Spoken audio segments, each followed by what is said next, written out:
that question. And there are other people in this crowd that need to start answering that question. And we need to start answering it in every city, in every town, in every village in America.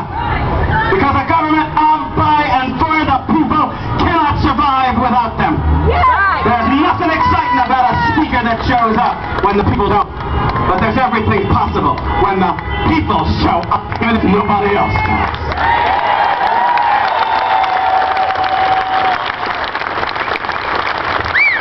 At the end of the day, that's how America started. And the need for that realization that it's all depending on us. Do you realize it's right there in the national anthem?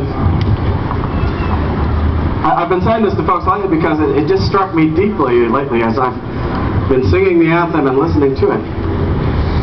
The last words of the verse we always sing.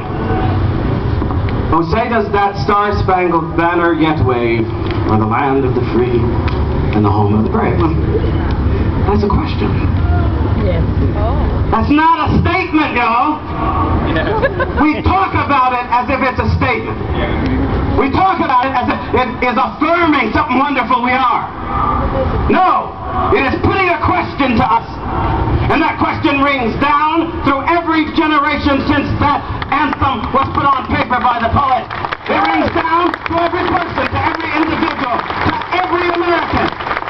Are you still the free? Are you still the brave? And those two qualities, that was no accident.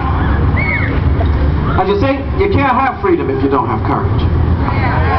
And I, after that, I think that a lot of people in this country, it was exemplified the other day by a fellow. I have a website called loyaltoliberty.com, not advertising, loyaltoliberty.com. And I write things and people comment on them. And one of the folks was commenting about politics and candidates and all. And he allowed his he was all for the things that I wrote about and so forth and so on. And when he saw somebody who was successful out there backing those things, he was going to back that person up. And as I read this, I said to myself, well, you know, that reminds me of one of these nice, wonderful, classic Western movies that we still ought to watch, which we don't, except High Noon. And the point when Marshall is going around town trying to find if anybody's going to stand with him to fight the bad guy. Do you remember that? Some of you surely do. And as he's going around town, he encounters folks.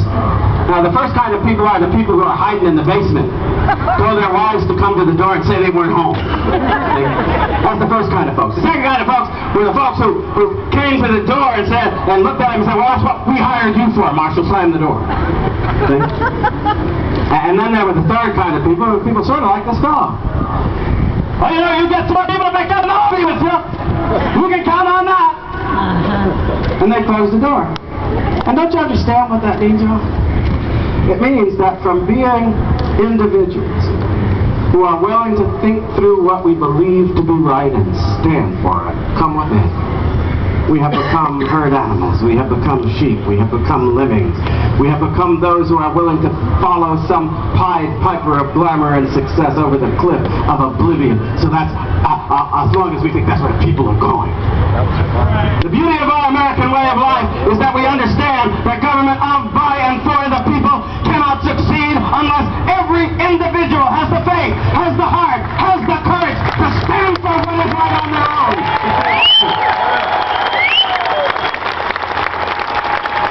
How is that possible? How can anybody be willing to stand in the face of the brickbats of ridicule, to stand against those who tell you, we've got the people and we've got the power and you've got nothing, you are nothing? How do we do that? Do you know how we do it? We do it by remembering what the people who founded this country, remember, we revere George Washington. We think of him as this great man, this great figure. He had a ragtag bunch of folks. Couldn't even have shoes on their feet, facing the most well-armed, well-equipped army in the world. If you were going with the odds, you wouldn't have gone with Washington and the Patriots. They were standing there in a world that ridiculed their chances, that didn't think they had a chance of victory.